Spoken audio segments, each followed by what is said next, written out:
আসসালামু আলাইকুম রহমতুল্লাহ। গোবরের সাথে টিউবওয়েলের কি সম্পর্ক? কোনো অভিজ্ঞ ব্যক্তি থাকলে বা এই বিষয়ে কোনো ব্যাখ্যা থাকলে আপনারা দিবেন। আমি নিতান্তই মজা করতেছি না, কারণ এই ভাইদের কথা হলো যে আমরা যে টিউবওয়েল গুলো গাড়ি অধিকাংশ টিউবওয়েল আমরা গোবর দিই, আর আমি বলতেছি যে না, এটার কোনো সাইন্টিফিক ব্যাখ্যা নাই, কোনো গোবর ছাড়াই, কোনো প্রয়োজন গোবর ছাড়াই এখানে স্বচ্ছ পানি উঠবে ইনশাল্লাহ, যেটা আমরা কয়েকদিন আগেও একটাই করছি।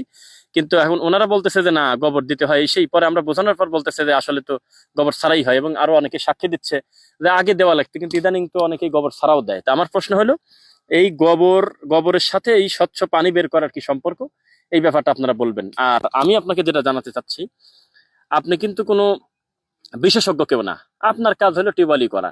And এর ভিতরে গোবর দিলে ভালো পানি উঠবে, এটা কি কোনো ধরনের কোনো বইপত্র আপনি জীবনে কোনো শুনছেন কারোর কাছে? না, না, শোনেন নাই। না, আমরা যখন আপনাকে বললাম যে বিয়াদিকাল খৈর, কল্যাণ আল্লাহর হাতে, আল্লাহ ছাড়া কেউ বরকত কল্যাণ কারোর কাছে নাই। না, আপনি যদি গোবরের থেকে কল্যাণ আশা করেন, কি অমুক জিনিস দাও, কি একটা 5 টাকার কয়েন একটা দাও, না, কি একটা মুরগি কাটি দিয়ে দাও, এগুলি বলা যাবে না।